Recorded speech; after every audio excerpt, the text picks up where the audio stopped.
Good morning, everybody. I'm Dr. Abhishek Kumar, physician and diabetologist from Purnia, India. Today, I will discuss about hypertension, which is a disease of high blood pressure. मैं उच्च रक्तचाप के बारे में patients के लिए, मरीजों के लिए जो उपयोगी जानकारियां हैं, उसको हिंदी में आप लोगों के साथ शेयर करूंगा, साझा करूंगा। तो मैं अब शुरुआत करता हूँ। हमारी जैसा मैंने कहा कि आज की चर्चा का विषय है उच्च रक्तचाप की बीमारी और उसके रोकथाम। अगर एक बार अगर हो जाती है हमारी स्थिति में क्या करना है।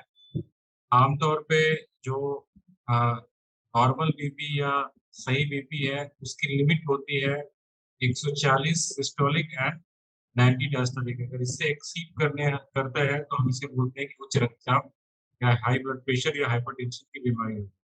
और ये जो ब्लड प्रेशर है, ये रक्तचाप है, ये चौबीसों घंटे एक जैसा नहीं रहता, कभी घटता है कभी बढ़ता है। लेकिन बढ़ने के बाद भी अगर वो एक सीमित दायरे में रहता है तो हम उसे नॉर्मल बीपी कहते हैं। पर वो अगर उस सीमित दायरे से बाहर चला जाता है और वो लगातार होता ही रहता है, इस तरह की चीजें होती रहती हैं, तो हम उसे उच्च रक्तचाप या हाई ब्लड प्रेशर की बीमारी बोलते हैं। जो जोखिम है, जो खतरे हैं, रिस्क फैक्टर्स हैं हाइपरटेंशन के, ये हैं आयु, एज। जैसे जैसे लोग उम्र बढ़ती है वैसे वैसे उच्च रक्तचाप की बीमारी बढ़ने का खतरा बढ़ता चला जाता है। अगर किसी के परिवार में जो उनके निकटतम संबंधी हैं, जैसे माता पिता, दादा दादी या भाई बहन, अगर उस कंडीशन में जो फर्स्ट डिग्री रिलेटिव्स हैं उनको ये बीमारी होने की संभावना ज्यादा होती है। जो लोग नमक का ज्यादा सेवन करते हैं उनमें भी ये बीमारी होने की संभावना ज्यादा होती है। पोटेशियम युक्त आहार नहीं खाने पर, for example fruits and green vegetables, फल और हरी सब्जियां नहीं खाने पे भी ये रिस्क बढ़ता है। फैटी फूड खाने से भी ये रिस्क बढ़ता है। और इन सब चीजों के अलावे जो तनाव है, मानसिक तनाव, वो भी अगर लंबे समय तक रहे तो ब्लड प्रेशर को बढ़ा सकता है। उच्च रक्तचाप का कोई प्रत्यक्ष या आ, कोई सिम्टम्स, कोई लक्षण हो, ऐसा कोई जरूरी नहीं। कभी कभी ऐसा भी देखा जाता है कि आ, मरीज पेशेंट्स को बहुत ऊंचा ब्लड प्रेशर होता है पर उनको कोई लक्षण नहीं होता। साइलेंट किलर या मतलब साइलेंट किलर मीन्स जो गुप्त रूप से आपको नुकसान पहुंचाए, या आप कह सकते हैं स्लो पॉइजन। ये आपको धीरे धीरे आपके ऑर्गन्स को डैमेज करता है। उच्च रक्तचाप में कुछ लोगों को तो सिम्टम्स आती है, जैसे सर में भारीपन होना या मानसिक तनाव का बढ़ जाना। लेकिन जरूरी नहीं है कि सब में लक्षण हो। दूसरी बात, लक्षण हो या ना हो, इलाज जरूरी इसीलिए है क्योंकि ये एंड ऑर्गन डैमेज क्रिएट करता है। एंड ऑर्गन डैमेज क्या है? एंड ऑर्गन डैमेज जैसे आपकी किडनी, आपका हार्ट, हृदय के, जो दिमाग की नसें होती हैं वो cerebral vessels, is all gets damaged over time because of high blood pressure. अगर ब्लड प्रेशर ज्यादा रहे, उच्च रक्तचाप रहे, इन सब चीजों को नुकसान निरंतर पहुंचता ही रहता है। एक सीमित दायरे से आगे जाने पे बहुत ज्यादा बढ़ जाता है।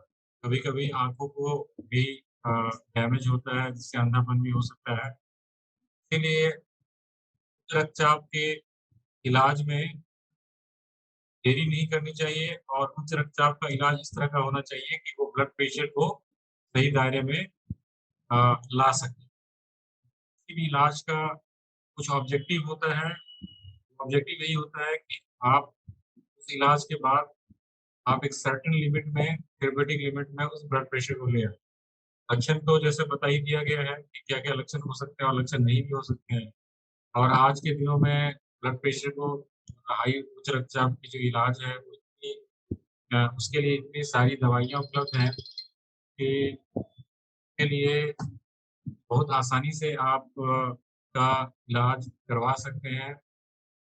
फिजिशियंस, जैसे ही आपको पता चले कि आपको उच्च रक्तचाप है, आप फिजिशियन से कांटेक्ट करिए, उससे मिलिए, संपर्क करिए और संपर्क करने के बाद वो अपने तरीके से आपके ब्लड प्रेशर की माप करेंगे और साथ-साथ ब्लड प्रेशर की ही नहीं, जो ब्लड प्रेशर की वजह से होने वाले एंड ऑर्गन डैमेज हैं, जैसे कि किडनी, हार्ट और बाकी जो चीज़ें हैं, जैसे आँख, उनमें कोई डैमेज हुआ है, नहीं हुआ है, उसकी भी जाँच करेंगे। कुछ ज़रूरी अ, रक्त की जाँच और मूत्र की जाँच वो भी करवाते हैं, ये देखने के लिए कि कहीं कोई एसोसिएटेड, कोई संबंधित कोई बीमारी ना हो, जो कि ब्लड प्रेशर के प्राइमरी या सेकेंडरी हो सकता है। दैट मीन्स ब्लड प्रेशर खासकर अगर 40 की उम्र के पहले हो, तो उसका यूजुअली या अमूमन कोई कारण होता है, उस कारण को पकड़ना भी ज़रूरी होता है। और अगर 40 के बाद हो तो यूजुअली कोई कारण नहीं होता, इसको प्राइमरी या एसेंशियल हाइपरटेंशन है। नॉर्मल ब्लड प्रेशर कोई एक फिक्स्ड वैल्यू नहीं होता कि 120/80 होना चाहिए। उसकी एक रेंज होती है, सिस्टोलिक 90 टू 140 तक होना चाहिए और डायस्टोलिक 60 टू 90 के रेंज। लेकिन यहाँ पर ये है कि वो नॉर्मल वैल्यूज़ हैं, लेकिन अगर आप पेशेंट अगर दवाई ले रहे हैं, दवाई लेने का जो थेरेप्यूटिक टारगेट होता है, that is usually below 130/80 but not below 110/70। अगर उसके नीचे अगर जाता है दवाई की वजह से, then we should taper the dose and withdraw if necessary. तब हम ये जो अ, डोज़ जो है उसको कम करेंगे या फिर उसको या हटा भी सकते हैं। तो ये तो हो गया कि उच्च रक्तचाप किसे बोलते हैं और उसके क्या-क्या खतरे हैं और उन्हें कैसे पकड़ा जाए, उनके लक्षण होते हैं, नहीं होते हैं।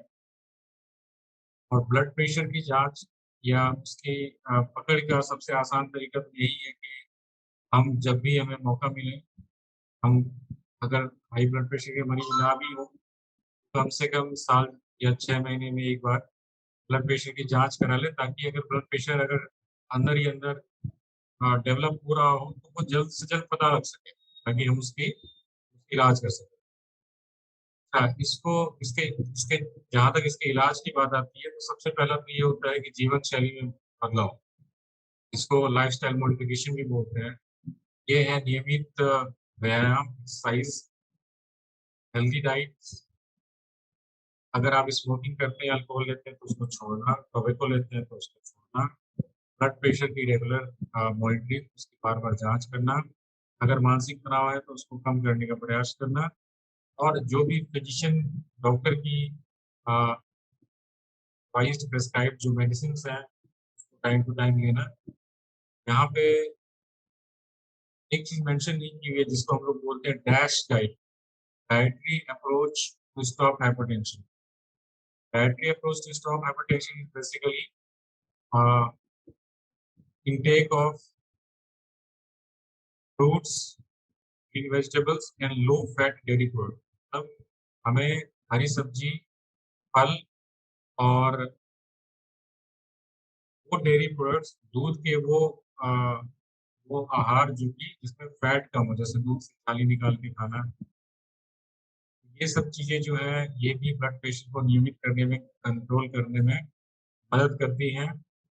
और इसके साथ जो पहले से बताया जा चुका है कि नमक का सेवन कम करना, नमक का सेवन कम करने का तरीका ये है कि आप ऊपरी नमक ना लें, जैसे ऊपरी कच्चा नमक, salted high salted items, food items like जैसे पापड़, अचार, स्नैक्स, सॉल्टेड पिस्ता, सॉल्टेड बादाम, जो बाज़ार में fried and salted a, items food items मिलते हैं, फॉर एग्ज़ाम्पल समोसाज़। अगर हम इन चीज़ों को कट करते हैं, तो this will B this will help in cutting down overall intake of salt. नमक का सेवन कम करने में मदद करेगा। उसी तरीके से हमें फैट का इंटेक कम करना है। उसका तरीका ये है कि हमें एडेड फैट नहीं लेना है, लाइक घी नहीं लेना है, मक्खन नहीं लेना है या जो भी फ्राइड डिशेज़ हैं, उसको अवॉइड करना है। अब ये तो हो गए जीवन शैली संबंधित सुझाव। जहाँ तक शारीरिक व्यायाम की बात है, तो वैसे तो बहुत सारी डिटेल है इसमें, लेकिन जो बेसिक डिटेल यही है कि हमें एरोबिक एक्सरसाइजेज व्यायाम करनी है जिसका duration minimum 30 minutes per day और एटलीस्ट 5 डेज ए वीक होना चाहिए। मतलब हर दिन कम से कम 30 मिनट और हफ्ते में कम से कम 5 दिन। और इसका जैसे लोगों में भ्रांतियां होती हैं कि सुबह ही व्यायाम करना है, ऐसा कुछ नहीं। 24 घंटे में आपको जब भी मिले आप वो एक्सरसाइज कर सकते हैं। और इसमें एक चीज और है, इंटेंसिटी की भी बात होती है कि जो आप एक्सरसाइज कर रहे हैं उसकी इंटेंसिटी कितनी है। इंटेंसिटी हैवी नहीं होनी चाहिए, एक माइल्ड टू मॉडरेट के रेंज में होनी चाहिए। सबसे सिंपल, सबसे साधारण व्यायाम जिससे फायदा होता है वो ये है कि हम ब्रिस्क वॉकिंग कर सकते हैं। मतलब वॉकिंग करनी है, ठीक है, और फास्ट वॉकिंग करनी है। अगर हम फास्ट वॉकिंग करेंगे तभी वो बीपी के लिए लाभदायक होगा। फास्ट वॉकिंग का तरीका ये है कि आप तेज चलें और उस तेज चलने का जो टाइमिंग है वो कम से कम आधे घंटे तक रखें। जरूरी नहीं है कि आप सुबह ही करें, जरूरी नहीं है कि आप पार्क में ही जाके करें। आप घर के छत पे भी या छोटे से कमरे में भी टू एंड फ्रो मूवमेंट करते हैं fast fast, this will be counted as physical activity for the purpose of reducing blood pressure.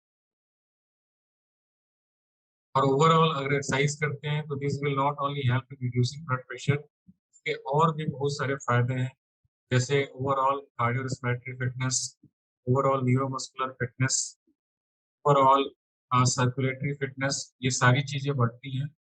और ओवरऑल स्टेमिना और एंड्योरेंस भी बढ़ता है। आहार की बात तो हो ही चुकी है, बैलेंस डाइट की बात भी हम लोग कर ही चुके हैं। सोडियम कम कैसे करना है, नमक का सेवन कम कैसे करना है, उसकी बात हम लोग कर ही चुके हैं।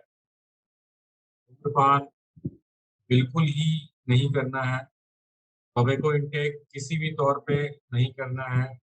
अल्कोहल इंटेक छोड़ दिया जाए तो अच्छा है। अगर कोई ना छोड़ सके तो एटलीस्ट उसका intake should not be more than 14 units per week. 1 unit is equal to 30 ml of whiskey or half bottle of beer. So you can calculate yourself कि 14 units per week कितना हुआ। अगर आप 2 यूनिट पर डे ले रहे हैं तो that means कि आप एक बोतल बियर और 60 ml विस्की ले सकते हैं। पर ये चीजें एडवाइजेबल इसलिए नहीं होती कि लोग ऐसी आदतों पे पूरी तरह से अपना कमांड कंट्रोल छोड़ देते हैं और वो फिर नुकसान करता है। फिर क्या है कि कुछ राज्य हमारे भारत में ऐसे हैं जहाँ पे मदिरा पान या कहिए अल्कोहल इंटेक पूरी तरह से बैंड है, इलीगल है, लाइक बिहार एंड गुजरात। तो वहाँ के लोगों के लिए तो स्ट्रिक्टली नो है, भूल ही नहीं सकते कि वो थोड़ा भी लें। ब्लड प्रेशर को बार बार चेक करना है। उसका तरीका ये है कि जब भी आप पेशेंट के पास जाते हैं तो वो तो चेक करते ही है, लेकिन घर में भी बीपी, डिजिटल बीपी इंस्ट्रूमेंट रखना है। लोगों के मन में भ्रांतियां होती हैं कि डिजिटल बीपी इंस्ट्रूमेंट की रीडिंग सही है कि नहीं है। उसके लिए तरीका ये है कि आप जो भी डिजिटल बीपी इंस्ट्रूमेंट रखे हैं, जब भी आप पेशेंट के पास जाते हैं, पेशेंट के लिए भी बीपी है उससे खुद के बीपी मशीन के रीडिंग से टैली कर लें ऑन द स्पॉट और देख लें कि डिफरेंस या नहीं है तो कितना है, उससे आपको आइडिया लग जाएगा कि वो कितना एक्यूरेट है, और एक्यूरेट नहीं है तो वो डिफरेंस, वो फर्क कितना है। और इस चीज को, इस प्रक्रिया को बोलते हैं self monitoring of blood pressure, या इसको होम ब्लड प्रेशर मॉनिटरिंग भी बोलते हैं, HBPM, home blood pressure monitoring.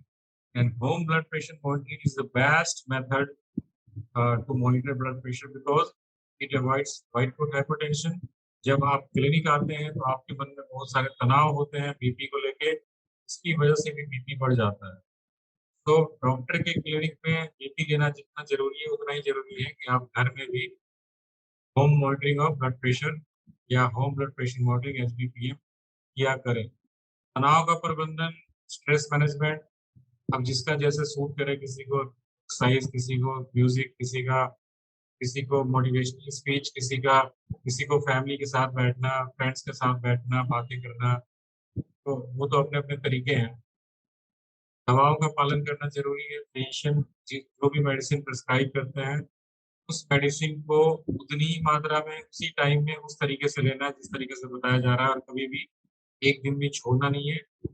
अगर किसी कारण से आप भूल जाते हैं, तो जैसे ही याद आया आप इमीडिएटली लें। सपोज़ दैट आपको बोला गया है कि आपको एक पर्टिकुलर मेडिसिन डेली सुबह खाना है, लेकिन आप सुबह नहीं खा पाते हैं, आपको दोपहर को या शाम को याद आता है, तो फिर जैसे याद आता है वैसे ले लेना। ये नहीं कि अब सुबह बोला गया है डॉक्टर के द्वारा तो फिर अगले सुबह का आप इंतज़ार करें। ये उच्च रक्तचाप, हाई ब्लड प्रेशर या हाइपरटेंशन से संबंधित कुछ सामान्य जानकारियाँ थी, जो अ, हमारी तरफ से मरीजों के योग्यता के हिसाब से आप लोगों को बताई गई हैं। इन चीज़ों का ध्यान रखेंगे तो एंड ऑर्गन डैमेज नहीं होगा। आपकी किडनी, आपके हार्ट और आइज़, आँखें उच्च रक्तचाप की वजह से खराब नहीं होंगी। और एक और सबसे महत्वपूर्ण बात ये है कि जैसे किडनी का खराब होना, हृदय का खराब होना या आँखों का खराब होना, ये तो स्लो डेवलपिंग होता है, धीरे-धीरे होता है। और कुछ चीज़ें अब्रप्ट होती हैं, कैटास्ट्रोफिकली इमीडिएटली हो जाया करती हैं उच्च रक्तचाप की वजह से। जैसे ब्रेन हेमरेज, दिमाग की नसों का फट जाना। एक बार दिमाग की नसें फट जाती हैं, फिर पैरालिसिस हो जाता है, कभी-कभी डेथ भी हो जाती है। पैरालिसिस होने के बाद दोबारा नॉर्मल अ, जो हाथ-पैरों की मूवमेंट है या बोलने की कैपेसिटी है या देखने-सुनने की कैपेसिटी है, पूरी तरह से आ जाए, हमेशा ये संभव नहीं होता है। इसीलिए उच्च रक्तचाप का प्रबंधन ये कोई ऑप्शनल विषय नहीं है कि आप करेंगे कि नहीं करेंगे। अगर आप उच्च रक्तचाप के मरीज हैं, तो आपको 100% स्ट्रिक्टली ट्रीटमेंट को फॉलो करना है। और अगर आप उच्च रक्तचाप के मरीज नहीं हैं, तो भी आपको समय-समय पर या समय ना भी मिले तो साल, 1 साल, 6 महीने पे ब्लड प्रेशर को चेक करवाते रहें ताकि ये अर्ली डिटेक्ट हो सके। आपके एंड ऑर्गन को इतनी ज़्यादा अग्रेसिवली बचाया जा सकेगा, वो भी कम दवाइयों पे और कम डोज़, क्योंकि अगर इसको बहुत लंबे टाइम तक छोड़ दिया गया तो ये चीज़ें क्या है कि एंड ऑर्गन को भी डैमेज करती हैं और बीपी को कंट्रोल करने के लिए ज़्यादा मेडिसिन्स की ज़रूरत है। आप सभी लोगों का धन्यवाद। Thanks to all patient listening.